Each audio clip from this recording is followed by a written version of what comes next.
All right, Earth Day is around the corner, and that means it's time to plant some trees.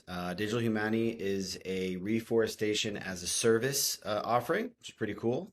And we have a Mesa integration, so I'm going to show you this workflow real quick.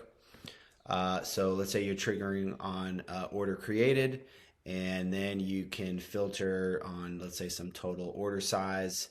And then boom, you just go ahead and plant a tree just like that. You grab your API key from you create an account, grab the API key there, drop it in.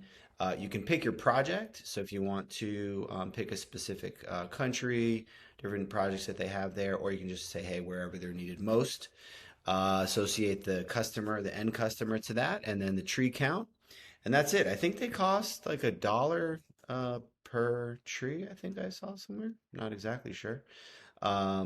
Look into that. And so yeah. And then you can also add an order note there if you want to in Shopify to note that for future posterity.